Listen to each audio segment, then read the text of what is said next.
Good morning. Today is the 20th day of November 2016 in our continuing series, Interviews with Aurovillians. And I'm very happy to welcome a long-time Aurovillian, a good friend, Tim Wrey. Tim, thank you. Welcome. Okay. The question that we usually put first to people is, how did you hear about Sri Aurobindo and the mother?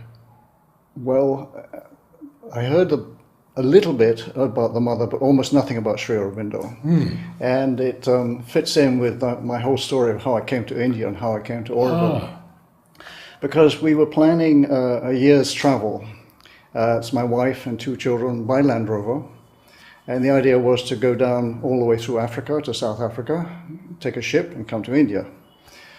And there was a very perceptive Italian artist friend in London who, when he heard about this, immediately said, if you're going to India, you must visit Auroville, the new vibrating city south of Madras. Extraordinary.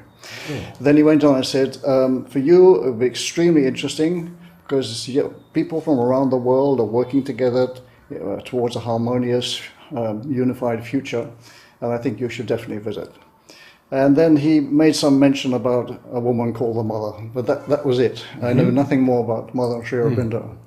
So actually what happened was we did London to Cape Town, all the way through the Sahara Desert, the Congo jungles, East Africa, all the way down. Then we took the ship to Mumbai, then it goes those days as Bombay, and we started coming south. How old were the children at this time? The children, when we left, were 6 and 3.5. I was 35, and my wife was about 30, something like that. Actually. I mean, everybody's saying, you can't take children on a trip like this. Actually, they completely got it wrong, because children were fantastic. They opened doors where we couldn't probably have opened doors. They sort of immediately made eye contact with everybody, much more warm and friendly and receptive.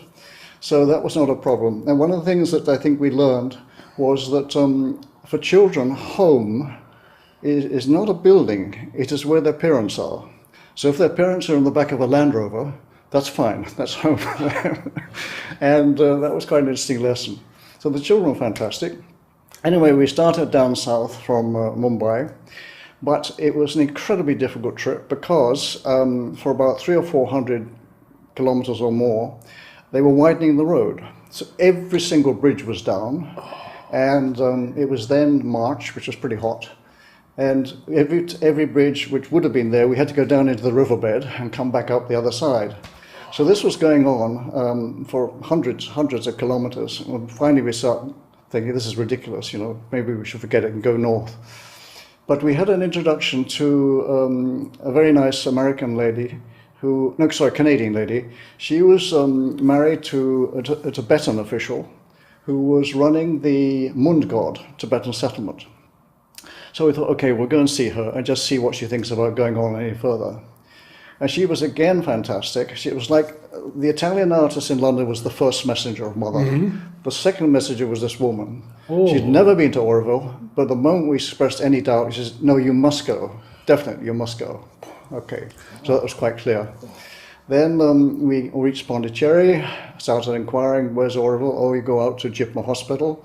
And then we went into the heart of the countryside, looking for this town, this city of Auroville. Couldn't see anything, driving on dirt tracks and so on. One house, a quite nice house, actually. It turned out to be Orason's home at the time. And then we sort of headed off northwards. There was a big tree on the horizon. And then we saw beside the tree there was a sort of building site. So the idea was, okay, we'll go there and make inquiries, where is Auroville? As we approached the tree, we got to within about 50 or 70 meters away from the tree. Suddenly there was a terrible noise in the engine compartment, and I had to stop immediately where I was. I was about 70 meters from this tree, and got out, found the petrol tank was leaking as well, but there was something obviously inside the engine. And then my daughter said, Daddy, I'm feeling sick. So we were absolutely brought to a halt. Next thing was, a Westerner appeared out of the building site, huts, and came over and said, can I help you? So I said, yes, actually, I'm looking for Oroville, but had a breakdown. He said, this is Oroville. I said, no, I mean the town, the city of Oroville. He said, this is the center, the heart of the future town of Oroville, called the Machamandia, and we are building it right now. It doesn't exist yet. So what year was this? Tim? This was 1973, the 15th of March, 1973. So I was absolutely shattered. But the first priority for me was, first of all, find out what had happened inside the engine compartment. Actually, the fan belts are broken. They're all twisted around the alternator. And to get that sorted out, to get the petrol tank welded, and look after my daughter, who actually very quickly recovered.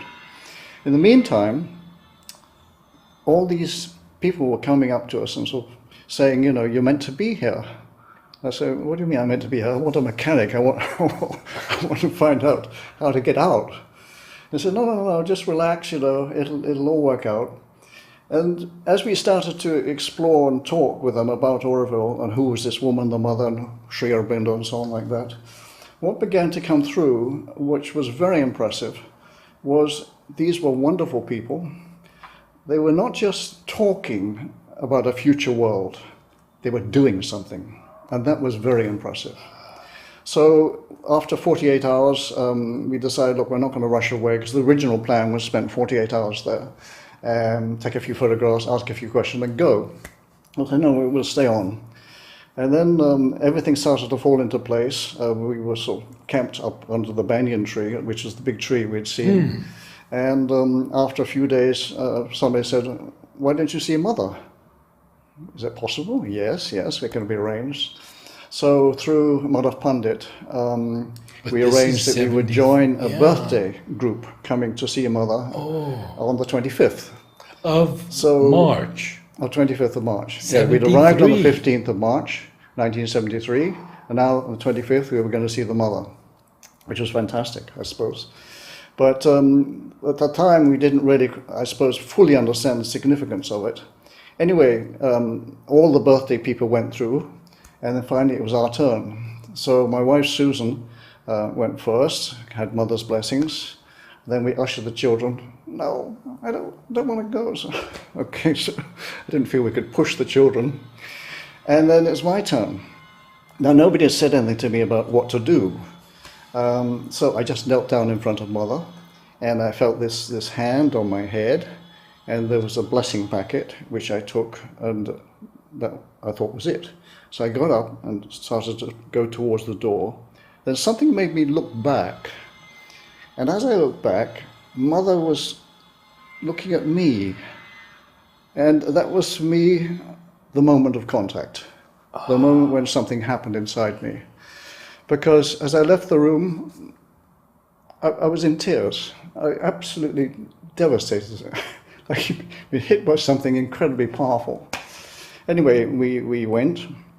Susan was also shattered, because for her what had happened was, it's like Mother had shown her inside herself what she was and where she had got to, and all the things that she had to work on to improve herself and to perfect herself. And it was devastating, because she had never sort of seen that aspect of herself. Anyway, we went back to Oroville. By the time I got there, because I was driving the Land Rover, I was feeling again okay. In fact, I was exhilarated, an incredible experience I'd been through, and I was absolutely wow. But Susan was shattered, and she said, I can't handle anything, I can't talk to anybody, I've just got to shut myself away in a room. And we found a room for her, and she spent the next 3 or 4 hours there. And the first thing that happened was, she sat down, there was a picture of the mother, and underneath, I can't remember the full quotation, but surrender yourself to me and I will take care of everything. You probably know the actual quotation. So that almost finished her off. She was just absolutely bowled over. But anyway, finally we came to, and from then onwards it was incredible. So what we had planned as a 48-hour visit became 48 days. And then we started back. First of all, we went up to North India, went to Nepal, Kathmandu, and came back to Delhi. And then we went all the way home out into, first of all, visit MacLeod Ganj, where the Dalai Lama was living, then into Pakistan, Afghanistan, where we stayed for few weeks, Iran, Turkey, Greece, Yugoslavia, all the way home to London. Did you meet the Dalai Lama? No, we actually had, it's very interesting, we had from the Tibetan settlement management man and his wife, we had an introduction. And we were able to meet his secretary. But the feeling we had was, don't waste his time. You know, we have nothing significant to offer him. He's a busy man, he's an incredible man. Don't go there just to sort of like a tourist, to sort of gawk at him and things like that. So we decided not to. But it was, we saw him. He actually came out of his palace in MacLeod Ganj, was an American couple, draped in cameras and things like that. So we did actually physically see him, but we didn't actually make the contact. So altogether, basically, we had set out on a year's travel, a sabbatical, 1 year. And I think in total it was 362 days, so it was just short of a year. Oh. In the course of that year, we had traveled some 40,000 kilometers, the whole length of Africa, all the way back to here. But the highlight of the whole experience was Oroville. And when we look back and we thought, this is absolutely incredible what happened, because we had traveled the whole way through Africa, large chunks of India, and at that point, when we reached Oroville, we traveled for 25,000 kilometers, and 70 meters from the Macha Mandya, we break down. Yeah. So I began to realize, you can't just say this is coincidence, you know, there's something else at stake. And I think that realization and the touch of the mother was the turning point in our lives, and certainly for me. Very sadly, after some time in UK, I had to stay first of all because my father was in a hospitalized state and I had to take care of his affairs. And then our marriage broke. And that was really, really traumatic, very upsetting. I just couldn't handle it. So actually it took me 4 years to come back to Oroville in 1977. Alone? I came alone, yeah. And that's the way it's been ever since. I did have actually, in late 1977, some doubts. Was I mad? Was it really where I should be? Oh. And what was quite interesting was I was talking with a friend and said, well, look, I think you should see a person I know who lives South London. She's very perceptive and she's very good at guiding people. So I rang up, made an interview and went down. Very nice, very warm, friendly, sat down with a cup of tea, chatting, things like that. So I explained the problem. I said, you know, I've gone to Oroville because I felt this is my calling, where I should be. I don't know. But then I didn't quite click. I didn't quite feel maybe that it was not my place. It was my place. Maybe I shouldn't have gone. She took one look at me and said, for you, you must go back to India. That is your destiny. Your future is in Oroville. Who was this? That's all I needed. Can we know the lady? Her name? I can't remember her name now. She, I never saw her again. Because there are many people from England that we've known over the years, obviously. I mean... You never saw her again? I never saw her again. Wow. Never had further contact. And then it's interesting, you see, when you look back, you see, how did I come to be where I am today? So the first messenger was the Italian artist in London. The second messenger was the Canadian girl in Mungos settlement. And so you see, I'm sitting here today, contact by contact by contact. Each one makes some remark or some guidance or suggestion which is highly significant. Other people, it wouldn't touch them, but it's meant for you, and you get it, and then you take the next step. Yes. And that, to me, was very clear when I look back what had happened. Even today, when I look back and I think of, you know, the people who've been significant in my life and give me guidance and brought me here. Now, you went back in 77. Yes. And what happened when you... To Oroville. When you arrived? I mean, the first thing was, what do I do? What do I do? So The first suggestion was, well, look, you've nothing special you want to do. Why don't you go work on the Machamandir? And that it was a very good guidance, actually. And one of the things that's I felt when I went to work there, I want to do something significant. I think this is your ego talking. I want to do something significant. So I worked for the first few days, and little things like sort of cleaning shutters, binding up sort of steel scaffolding, sweeping, things like that. And I couldn't see anything significant that I could do. And it went on like that for another few days. And then suddenly it hit me. There is no such thing as a significant job. Every contribution, big or small, is building the Machamandir. And it's only your ego which suggests to you that you would like to do something significant. So that was, I think, one of my first experiences in Oroville. When I came back, I continued to work on the Machamandir. And then, sadly, as you probably heard from other people, in 1980, there was a terrible problem arose in Oroville, where Oroville sort of divided. Yes. There was a collective majority who were very sort of, I suppose, they were in confrontation with the Sri Aurobindo Society. Right, right. And to be some extent guided by a disciple whose name we don't need to repeat right here. Exactly. And it got more and more ugly. But there was a group of us who we were sort of caught in a middle position. Were you living in certitude at the time? No, not immediately. I was living down in Gratitude. Okay. A very nice American lady called Dietra. Oh, very yes. kindly. She offered me her spare little house. I remember her very well. Yeah, and it took 1 year before I actually got to my own place in Certitude. So I lost track. Well, you were saying that there was this group and you were sort of in between. Okay, yeah. So we didn't feel any hostility to the society.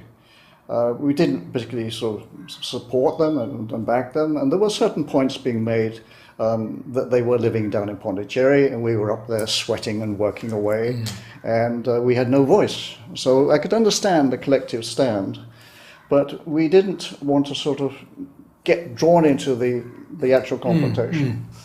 And after a while we became labeled as the neutrals. We were absolutely in our hearts Orovillians, committed to Oroville, devoted to Oroville, working as much as we could for Oroville. But the collective finally said, we want nothing to do with you. In fact, you should leave Oroville. I remember this. Yeah, and this was a very, very ugly time for us because suddenly friends and people who'd had normal, happy contact with cut you, wouldn't talk to you, wouldn't have anything to do with you, wouldn't allow you to do any work in Oroville. It got very, very unpleasant. And that went on up till about 1983. And then there came a point where the government had appointed a couple of people who would eventually take over the administration of Oroville, at least sort of from the government type side. And once they had settled in Oroville, it became clear that there was no way that the neutrals could be pushed out. So finally the collective began to realize, okay, we're going to have to reintegrate them. So I was the first person who actually volunteered because I never felt that I was not Orovillian, and I was very uncomfortable with this division. So I wanted to start the process of closing the gap, healing this division. Yes, yes. So I stepped forward and had an interview. Everything was fine. So they said, okay, you can start to work again. Where do you want to work? So I said, I'll work at the Machamandir. And that was a very interesting experience because these people had been totally hostile, had nothing to do with it. Some of them felt very uncomfortable. It was very hard to remake a contact. Others were very warm and welcoming, so nice to have you back with us, etc., etc., etc. But bit by bit, everything sort of fell into place, and the hostility died away, not just for me, but other people stepping forward.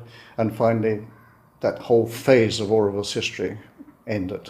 Now, during this time, these 2 years, did you have any feeling of leaving Auroville? You mean from the...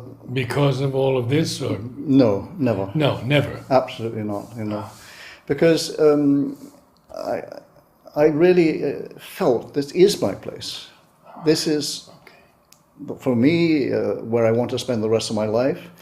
I had already started to sort of feel that I wanted to live what Mother described, a higher and truer life, a more spiritual life. And in my own way, I was trying to live that life. So there was no question. I mean, physically, if we'd been driven out, okay, that would have been it. But it was not going to be from within me. Good. I know we did lose 1 or 2 people at that time, which was very sad. But I feel even the ones who did go out have kept the contact. And every now and again they reappear in Auroville, which is so nice, you know. Yeah. So now you're back at the Matrimondia. I'm back at the Matrimondia in a sense of once a week, on Monday mornings, I look after what we call the B group, the first timers to the Matrimondia. And it's a lovely work, because you are faced with people who have expressed a serious interest in, or what is this place, you know, they want to go to the inner chamber. And usually there's 60, 70 people at a time, sometimes a few more. And it's a very lovely contact. And, you know, people ask good questions, and you feel that they are touched. I mean, there have been so many cases of people who've gone sort of, what is this place? Have a look around. Oh, yeah, I'll go and have a look inside the inner chamber. And then they come out, wow. They've been absolutely bowled over by the experience. And you can see this sometimes in the group, you know, people have been deeply touched by the experience. And it's very rewarding. I love the contact. You know. So that's one of the things I do, which is only 1 morning a week. Occasionally you do an extra duty. Oh, you're still doing this? Oh, yes. Oh, I see. Every week. Every week? Yeah. For all these years? Come next Monday and I'll look after you. Although I don't need to do it with you because you've been there so many times yourself. Now, what was the rest of the week like? The rest of the week, actually, Sunday afternoons, I sit at the information desk at the visitor centre, answering people questions and guiding them a little bit. And then the main work we're doing, or I'm doing, we have a unit called Prisma. And there are 2 Aurovillians, Franz Fassbender from Germany and myself. I know Franz very well. You know Franz well, right? And we have one other man who comes up every day from Pondicherry, Janatanan. So the 3 of us, in a way, we have the perfect little sort of mini group. Text writing and editing, me, because it's my language. Design, visualization of books, whatever it may be, Franz, who used to be an art director in Hamburg. And finally, when we finish our work, we give it to the DTP man, who knocks it all into shape. And we look after the leaflets, the brochures, the booklets, books also. Sometimes people bring us a 200-page book. Even my own books I've had done there. So that's my prime work. But as you are probably aware in Auroville, that you're never strictly limited. Wherever you feel you make a contribution, you step in. So sometimes a subgroup comes up, sometimes there's sort of workshops and things like that. And one is participating in other ways in Auroville, which is nice. Yeah. How do you feel about the present evolution of Auroville? Yeah, that's it's a deep question. Quite a deep question. Yes.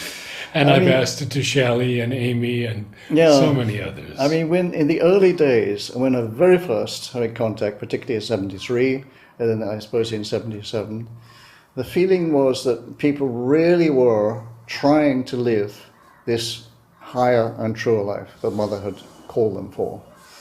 And it felt very good. But since I suppose the 1980s onwards, you get the feeling we've lost something of that. I mean, if you start talking to individual Aurovilians, there are many people who are still absolutely committed, and they are trying in their best. But we've taken in people, I think, over the years who are perhaps not so committed. I mean, one of the advantages that we had in the early days was many of us had contact with Mother. So, I mean, she lit a flame inside us, and that flame is there. And I think, that always burns. But for people who came after 73, when Mother had left, perhaps it was not so easy to get this original feeling, the incredible excitement, enthusiasm for Oroville. So as they've joined Oroville over the years, I mean, 500 people, 1,000 people, 1,500, now we're 2,500 people. It's sort of this original feeling, this pioneer commitment and enthusiasm is no longer so obvious. And there are certain things which are happening or have happened, which frankly are very upsetting, very disappointing. They shouldn't be happening in Oroville. We've obviously taken in some people who are not in any way committed to the ideals of Oroville, but have rather joined Oroville because it's a nice place to live a better life. In other words, they've come to take something for themselves. Whereas for Oroville, it should be an offering. You go there to offer your energy, your time, your enthusiasm, your skills, whatever it may be, for Oroville, for Mother, for the ideal of human unity. So I think this mixture has probably, dimmed the original sort of spirit of Oroville. I'm sure it's there. I'm absolutely sure it's there. And in the last year or two, I think we have started to sort of try to sort of rekindle that and bring in, again, this sort of slightly higher and truer life that we are called for, I have absolute faith that Oroville is going to succeed. It is a project of the divine. It has Mother's guidance and blessings and everything like that. So it's like a phase. I mean, we went through this neutral phase in 1983, which was very ugly, terrible. I mean, almost, I think it could have destroyed Oroville, but there was a protection there. Okay, now we're in another phase. People have always said to me, in fact, they always say over the years, it's a very interesting time. You've probably heard this many times. Yes. And we are in a very interesting time. But I'm optimistic that we will get there.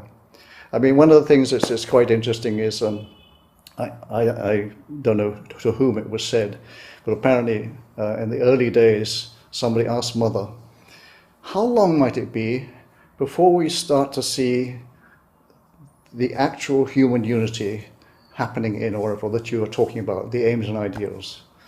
And she looked at him and said, you might see the first signs in 300 years. That was a very, very interesting observation. Yes. So we're pioneers. We're laying the groundwork. Okay, we're trying, struggling against sometimes considerable difficulties, particularly lack of finance, lack of housing. Sometimes people probably who've joined who shouldn't be there, and we can't get rid of them, or we don't want to get rid of them, because really once you join Oroville, become an Orovillian, the feeling is that you've been through a process, and this is, even if you are not living up to the high ideals, you are there for a purpose. Because Oroville ultimately is an experiment on behalf of humanity as a whole. And to be a valid experience, every type of human being has to be there. Exactly. The good, the bad, the beautiful, the ugly, etc., etc. So sometimes you look at some people in Oroville, you think, this person shouldn't be there. Why is this person there? And then you step back and say, yes, they have to be there for this experiment to be valid, And I think this is a very important point, which sometimes we lose sight of.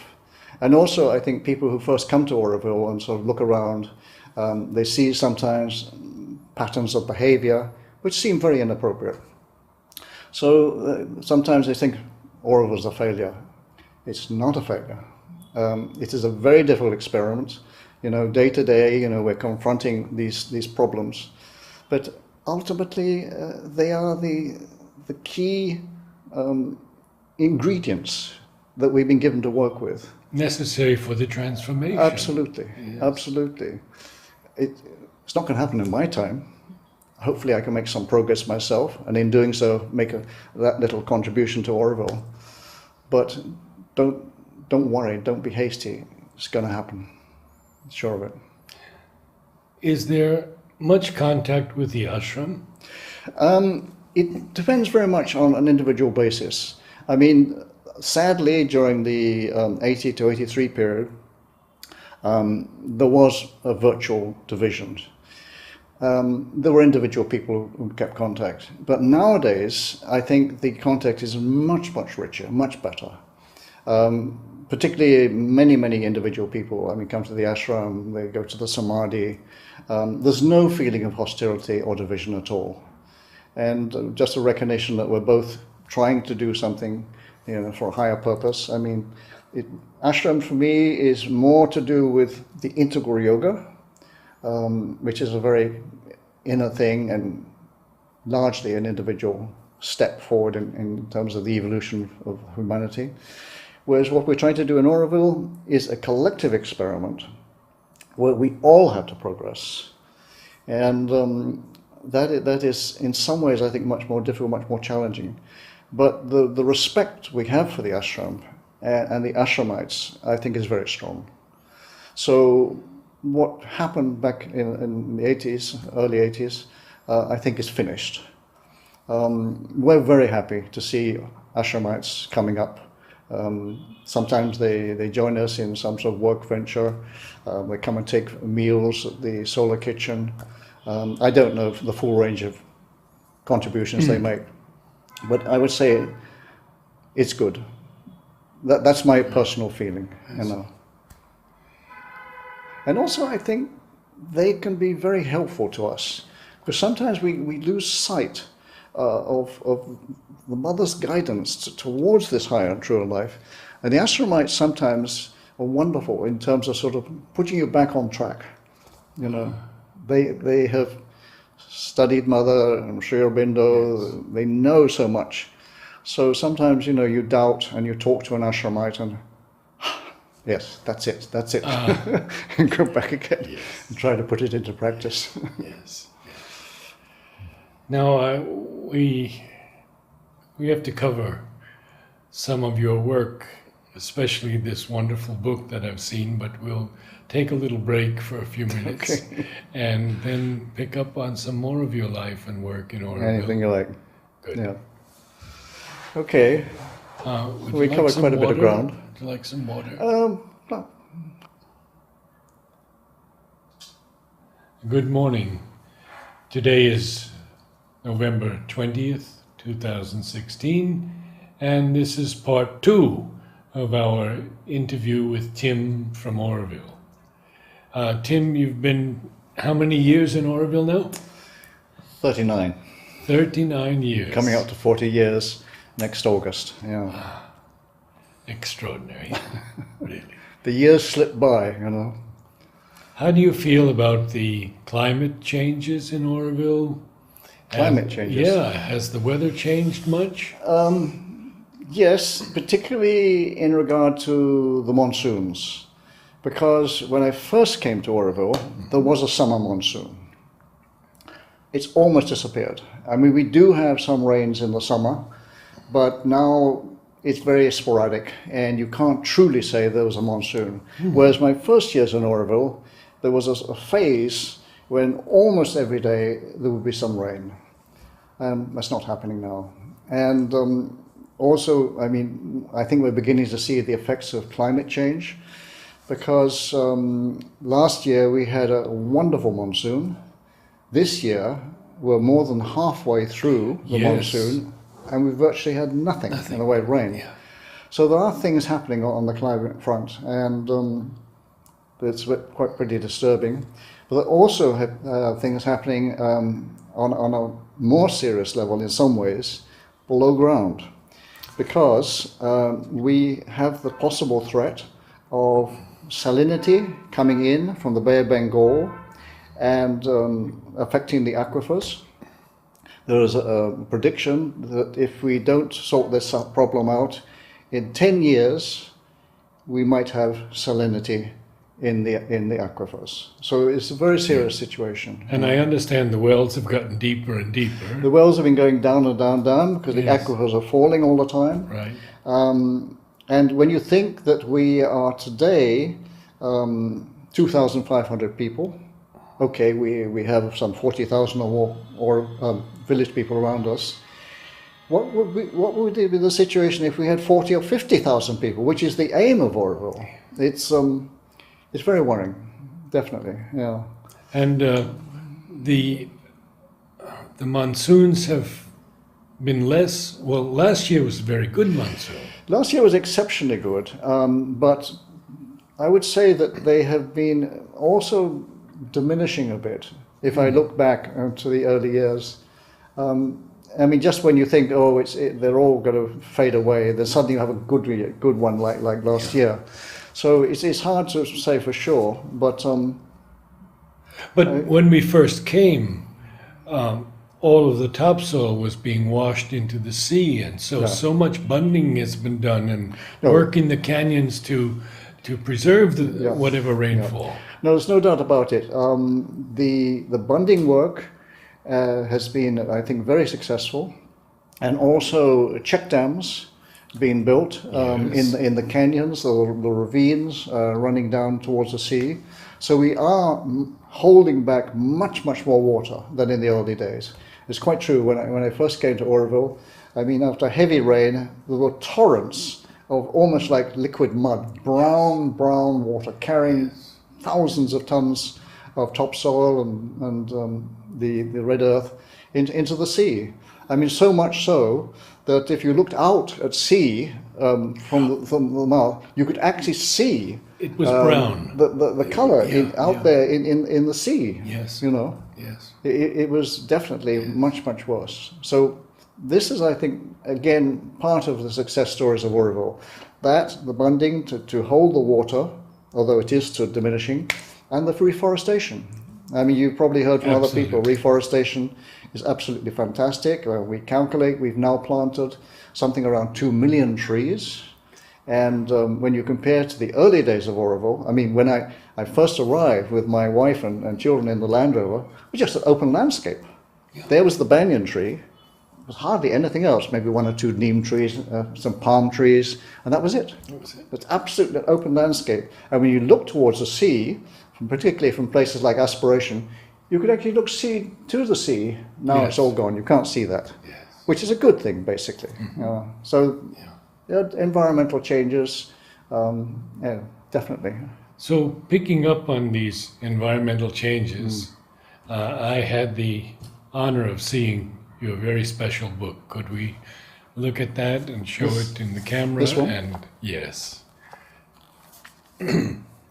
Footsteps Through the Salad. Wildlife Profiles and Natural Phenomena of Oroville. How did you begin this work and how did it evolve? It's an amazing work because, and the photography is excellent. It's, of course, the writing is superb, and the line. Did you do the line drawings or someone else? No, a wonderful Pondicherry artist called Eric Ramanujan did the line drawings very kindly at a very reasonable price. And the reason for that was, I would like to hear the story of how this happened. Absolutely. You see, originally, what happened was, I was working in a computer unit called Oralec, and full of computer geeks. And I thought, we had a small in-house magazine, and I thought it might be good for these computer electronic whiz kids to learn something about the natural world surrounding them.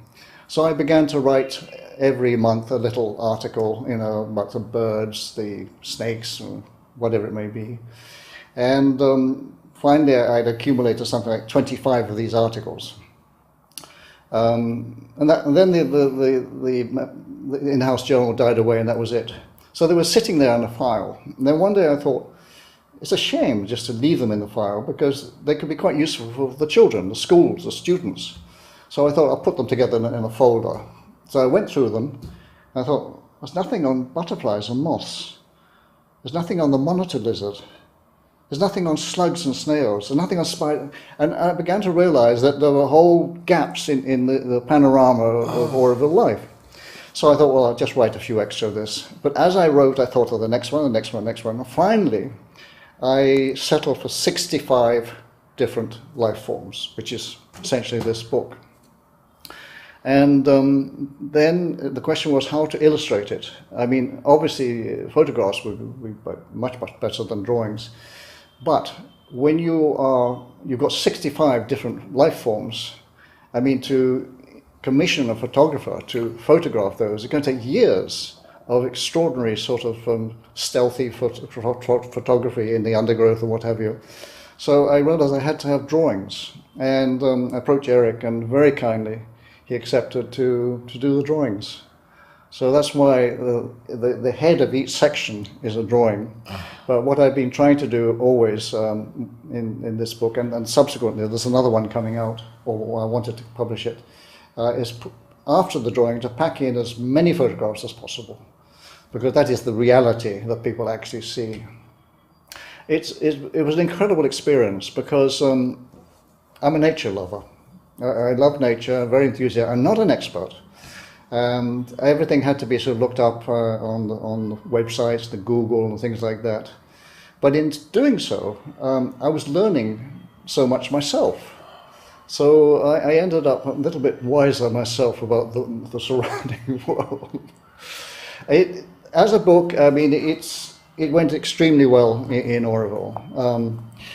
The outside world, not so enthusiastic. And my understanding was that within Oroville, people recognized this was the environment that they live in. These were the animals they were seeing, or birds, bees, whatever it might be. But if you saw the context of India, people were visiting Oroville. Oroville was a little dot on the map of India. Yes. It really wasn't, like somebody said, I live in Rajasthan, I live in Bengal or whatever it is. I don't have these creatures. Actually, they do, but the way they saw the book, I think, was that it wasn't really relevant to them. So it's been a very slow sail outside, but within Oroville as itself, extremely successful. And how have you marketed it? Basically, it's really been marketed almost entirely in Oroville itself.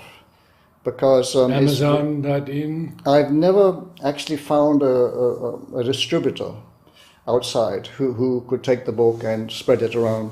Which is a shame in a way, because essentially it is an educational book.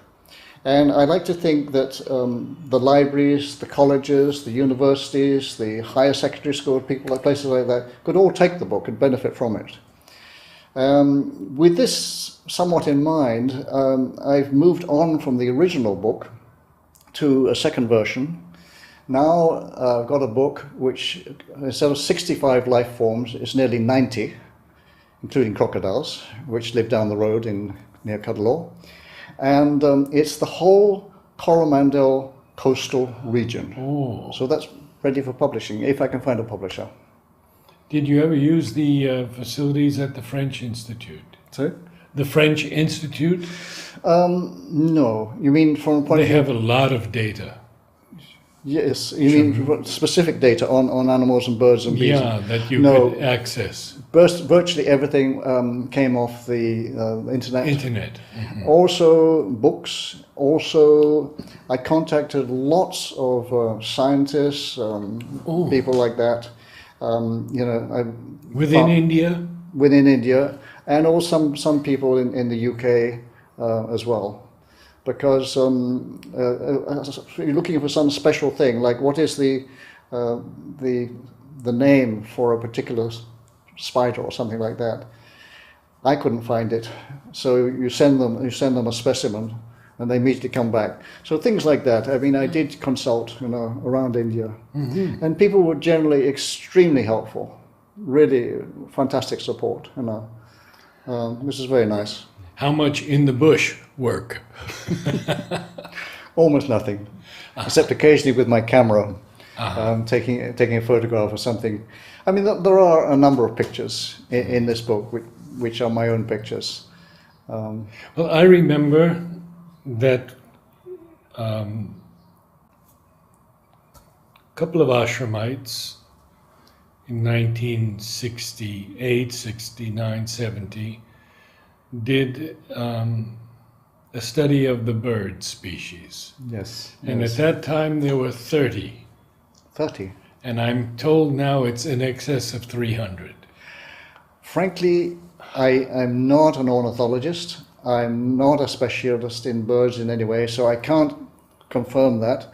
I originally understood that we had reached something like 70 to 80 in Oroville, and there were probably another 60 to 70 water birds up in Kalavelli Tank, which will raise 150 or something like that.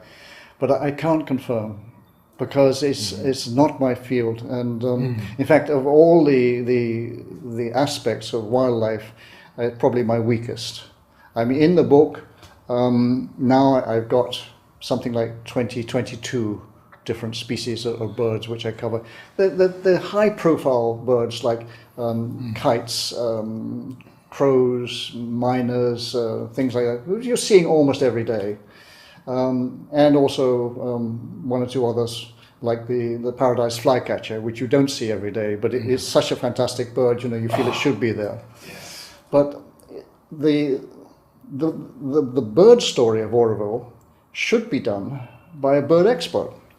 I would love somebody to come to Oroville and study the whole range of birds and do the birds of Oroville, or the birds of Coromandel, or the birds of Tamanado, I don't know. Ali's son is in Oroville, is he not? Ali what? The great Ali, I forget his first name. Salim Ali.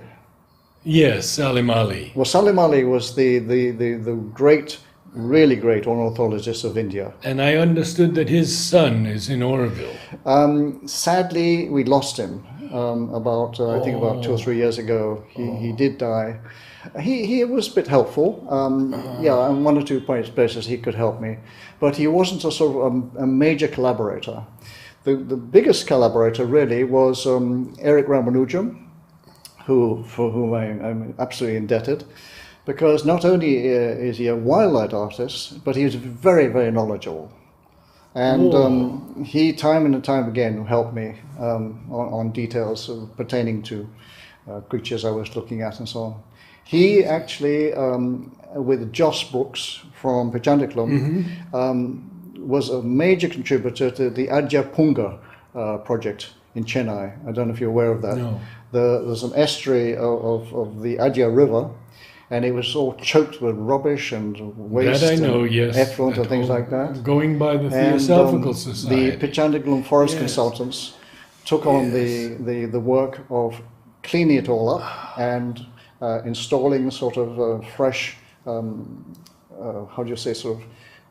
flora, rushes and grasses and trees and things like that.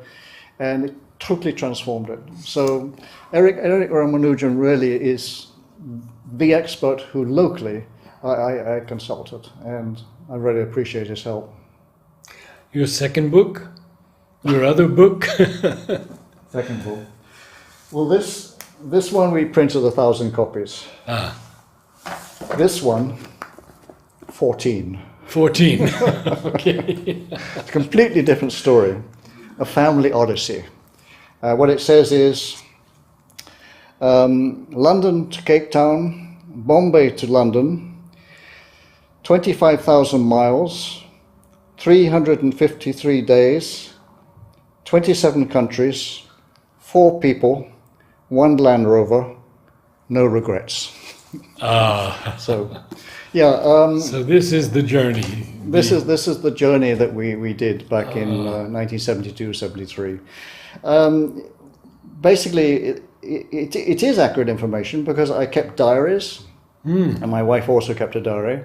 So what I decided one day that instead of just leaving these in scribbled notes, I should actually try to type it all up, partly for my own pleasure, but particularly for the family. I mean, for my children, now I've got grandchildren, my brother, my cousins and people like that. So that's why I did 14 copies. Not even the British Library has a copy. For the family. Okay. Yeah. But it was a nice work to do, and I have no regrets about it. I mean, particularly because if you look at the world as it was in 72, 73, it was largely peaceful. There were one or two little pockets which could be problematical, but generally speaking, there weren't the wars and the things which are subsequently developed.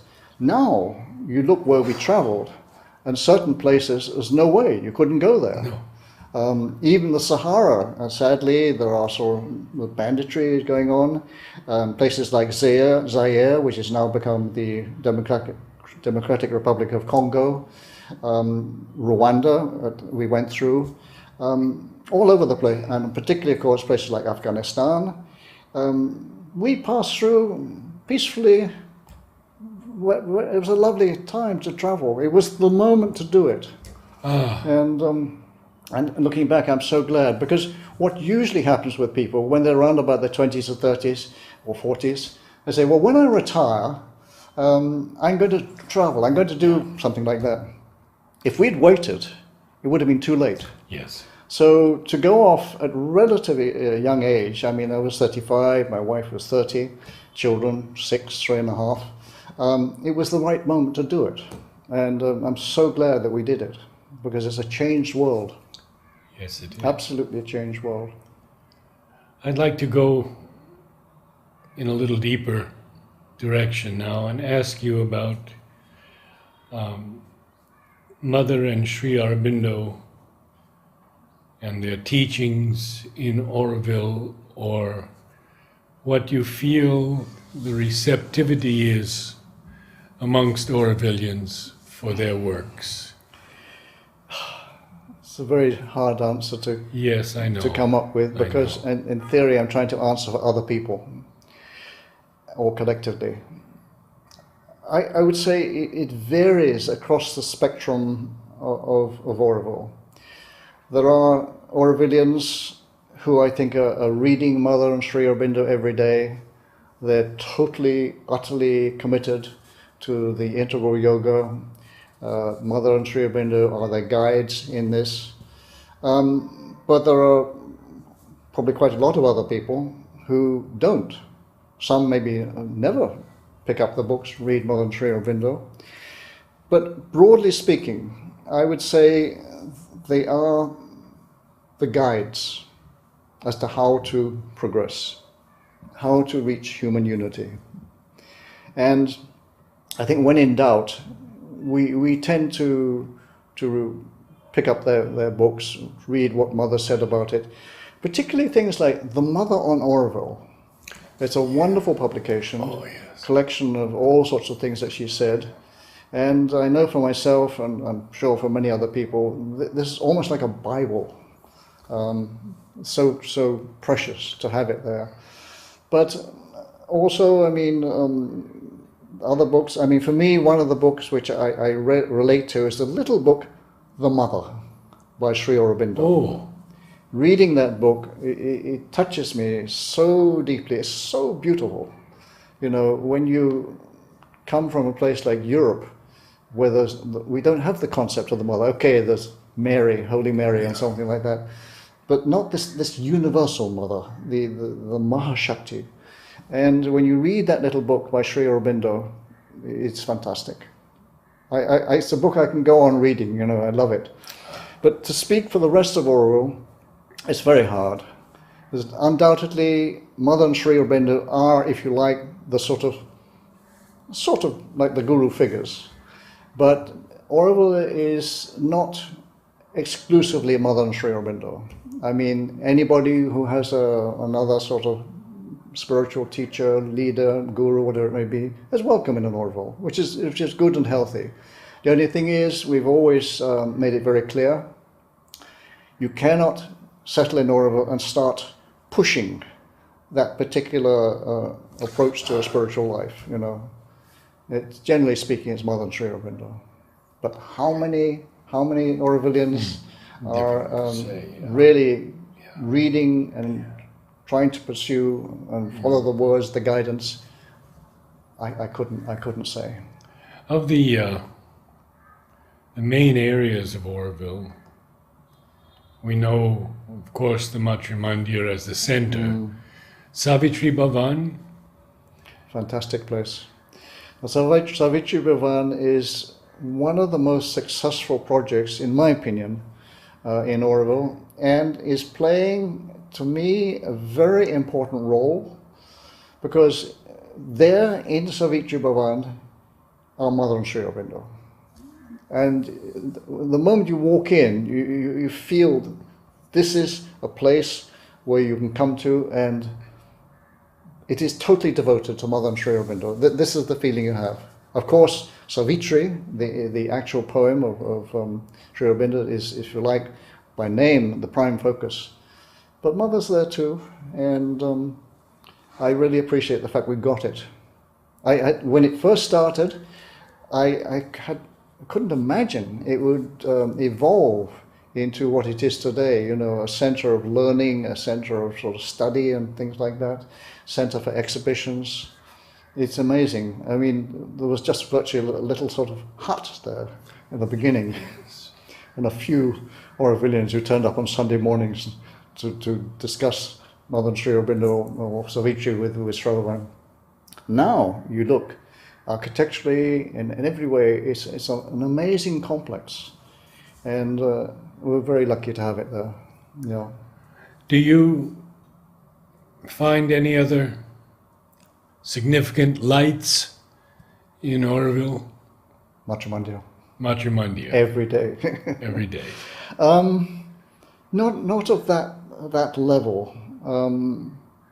It's more. Occasionally there is a seminar or a workshop, and we come together, and this is very uplifting. Like you're all there for the same purpose, the same higher purpose, and but it's a passing moment, days at the most, you know, sometimes just hours. I can't think of anything comparable to Matri Mandir and Savitri Bhavan. I mean, there are buildings where there is a quality to what is happening there. I mean, Pitanga Hall is one place, definitely. Unity Pavilion? Unity Pavilion, yes, but it serves more today as a sort of a venue where meetings can be held, things like that. It is undoubtedly, I think, an important element of the future international zone, because they are, if you like, the sort of the place from which inspiration comes. Yeah, I mean, you meet there and talk about things in the international zone, but I'm not myself involved in that work, so I can't really talk about that aspect of Oroville. What do you feel about the government's participation, influence of the government of India? At first, I was very skeptical. In fact, I was quite worried. Because if you looked at one point, Mother wrote something to the effect that no external body should take over this project. Then, of course, the Foundation Act came, and the Secretary came there, and we have a governing board, International Advisory Council. Now, I think actually it was probably extremely important for Oroville that the project was not taken over by, but came under, if you like, the protection of the government of India. Because if you look at the way it actually is happening, the governing board has been extremely good in the sense that they are there to guide, to watch over, ensure that we are on track, but they don't interfere in the day-to-day life of Oroville, which to me is extremely important. The day-to-day functioning of Oroville has been left largely in the hands of the Orovillians. Of course, there are times when we rush to the foundation, we have a problem, we need the help. likewise, the International Advisory Council have been occasionally very helpful in giving voice to certain viewpoints which are important for Oroville. But I think that at this phase of Oroville, it's extremely helpful to us to have the government involvement. I would like to think some point in the future that Oroville is so firmly established that we have such competent people working in every field with backup people behind them that perhaps the government's involvement will no longer be necessary. But this is some future point. Nobody knows. I mean, it's going to be 10 years, it's going to be 50 years, it's going to be 100 years. I have no idea. But I think in the long term that there will come a point where that is a possibility. And that's all I can say about it. But for now, I appreciate the fact that when we do have a major problem, we can at least, contact the foundation or the governing board and see if they can help the day-to-day functioning. And whatever you could tell us about the response of the world to Oroville at this time, various nations, America, Russia, major countries. Do you see much of that happening at the moment? No, excepting in a very personal basis. I mean, on Sunday afternoons, I'm sitting there at the information desk, and somebody will come in front of me and start asking some question. I'm trying to work out, where are they from? Look, could be this nationality, could be nationality. And you ask, which country do you come from? Oh, I'm from Iran. Iran. Or I'm from China. China. So this is very reassuring that awareness of Oroville is now spreading, either by word of mouth or publications, films, videos people have seen. And this is very encouraging. But on a government level, apart from the government of India, I'm not really aware of any true enthusiasm to the point of wanting to step in there and help. I mean, the first obvious need we have, or we would like to see, is international pavilions. The mother wants the international zone to be there. Yes. When Oroville started, there were 124 nations who participated in the inauguration ceremony. Apart from India, where are those 123 other nations? In fact, I think today, if you actually went and talked to the appropriate government department of those 123 other nations, some of them might even say, Oroville? What is that? I'm sorry, I've never heard of Oroville. So I think it's faded from the awareness of the individual nations. But it has not faded, and I think this is extremely important, from the awareness of UNESCO. UNESCO is still very much aware of Oroville and have been, I think, very supportive. They can't support us financially. That is contrary to the charter of UNESCO, whatever it is. But they have made it clear that they are enthusiastic about the project, supportive of it, and have hosted big events, in UNESCO's headquarters in Brussels and things like that, in Paris and so on. So that is at the moment, as far as you can say, that the international dimension outside Oroville has actually sort of, been well established, and is functioning. But in the case of UNESCO, it's occasional. I mean, it's not like every day, every week, every month, every year, somebody comes rushing in from UNESCO. But the contact is there. But you do get visits from certain, I don't want to say important people, but well-known figures who are attracted to Oroville. Yes, we get the occasional sort of consulate visit, ambassadorial visit, people maybe from other delegations visiting India, perhaps have heard about Oroville, come down. But it's not a frequent thing. It's not happening all the time.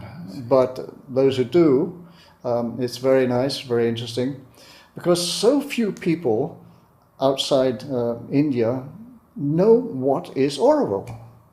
You know, even if they've heard of it. Sometimes they've heard sort of rather contrary stories to what we would like them to hear. So what usually happens is, I think when they come and we're able to introduce them to Oroville, explain what we're doing, and particularly some of the field work, you know, the afforestation, useful environmental work, village development actions, sort of new educational approaches and things like that. Yeah, there's a spark of enthusiasm and interest. But to motivate them to become interested is different to motivating their government. And I don't think really much happens when they go back. That they may say, oh, I had a very interesting weekend. I went down to a place called Oroville. You should go there one day. But I don't think it goes much further than that, which is a shame. Government of Tamil Nadu? That is something which, unfortunately, I think for many years, we rather neglected the contact with the government of Tamil Nadu. I'm not actually working in that field, so I can't say today where things stand, but there has been a definite step to improve our contact with the government of Tamil Nadu. And I think that it is extremely important because we are in the state of Tamil Nadu, and many of the things which affect our future, things like sort of the status of Oroville as a town or World Heritage Site, or whatever it may be, it obviously is going to be affected by their view of Oroville. So there is definitely a move to, if you like, how to put it, to sort of make them aware of Oroville and what we're trying to do, and to work as much as possible with the relevant government departments. I think this is good and healthy. And the relations with villagers surrounding Oroville? It's a mixture. We undoubtedly have many friends in the villages. And of course we employ something like 4,000 or more people from the local area. And generally speaking, I think that the relationships that we have with the employees are very good. They don't all understand fully what Oroville is, but I think that they respect what we're trying to do. And they appreciate the fact that, you know, we try to give them a decent salary, pension schemes, working clothes, annual tours and things like that. So that is good. But there are undoubtedly within the villages people who are very hostile to Oroville. And that does from time to time create problems for us. And people who perhaps are trying to take advantage, I mean, every now and again there's encroachment on Oroville land, and we have to try to sort it out, you know, get the surveyor to come and prove the fact that they've moved the fence posts or whatever it may be. Mm-hmm. There are problems, but broadly speaking, I think Oroville is now fully accepted as a project which in the long term is going to benefit them, because we are interested in them. And one of the things that I've always been aware of right from the outset, Oroville cannot come up independently of its surroundings. We can only come up with everybody together. So the Village Action Group, people like that who are trying to help people in the village, you know, sort of to develop their own sort of, you know, local area, whatever it may be. This is happening, and I think it's very good, because you can't imagine sort of, you know, maybe we all started down there and suddenly in the middle of something comes up. It can't be like that. We all have to come up together. So I think it is happening slowly. I mean, Village Action, I think today is actively connected with I think it's 70 or 75 villages in the bioregion, which is very healthy, particularly in fields like women's empowerment, things like that. Yeah, I mean, maybe trying to help them. I think from Palmyra, they're trying to help on things like sort of renovating the village tanks, the water tanks, you know, to improve the sort of water filtration down into the ground. solar energy project, wind pumps, things like that. There are a lot of things happening, but I don't know the details. So, yeah. And many young Tamilians from the villages are joining Oroville. Yes, we see now. I think we have something like 42 or 43% of the population of Oroville is Indian, and of that 43%, I would say the large majority have come from the local area. Many wonderful young people have joined. One or two people, perhaps a bit questionable. Why did they join? But definitely, there's an increasing, I think, wish to get involved in Oroville and to join Oroville. One of the difficulties, I think, which relates to an earlier question you made, how widely Oroville is understood, what we are trying to do there, and what it means to join Oroville. It's not just a place to come to get free education, free entertainment, subsidized healthcare or something like that. It is a place to come and offer, to really try to do something for the future of humanity. And it's questionable how widely that is understood. But right now, what has happened in the last few months, there has been a new entry policy. And what is happening now is we're seeing a huge increase in applications to join Oroville from the surrounding villages. And I think essentially in the long run this is good. The only question is whether if it becomes like an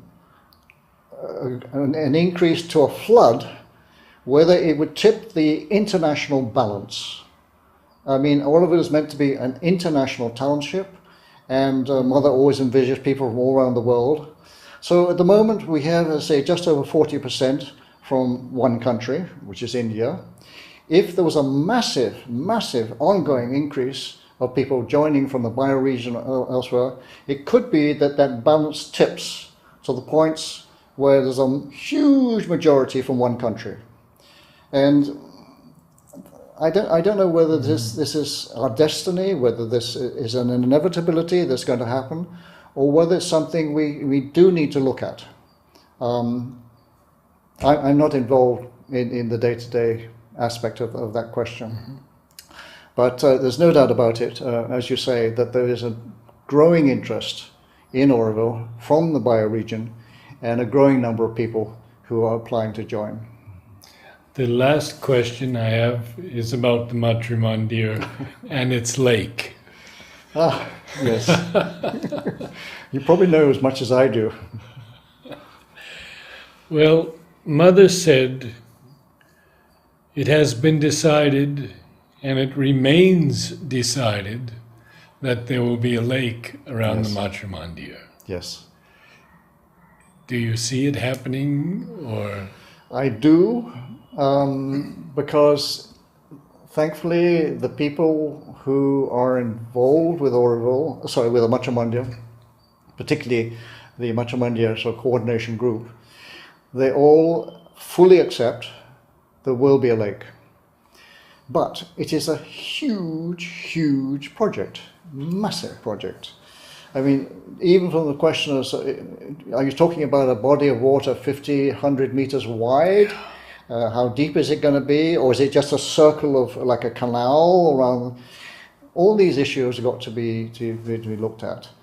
So it's not going to happen overnight. And simple statistics, yes. Like for example, to create the how would you say, the well for the formation of the lake, you're talking about moving millions of tons of earth. Where Mother said there would be a mountain on the north. This is actually one of the interesting projects which is being now largely explored by Michael Bonke, who's been absolutely amazing. The idea to take all that earth, millions of tons, and create an artificial hill. And the plan, as I understand it, is that we have a desalination plant down on the Bay of Bengal. We use solar pumps to bring the water up for the lake.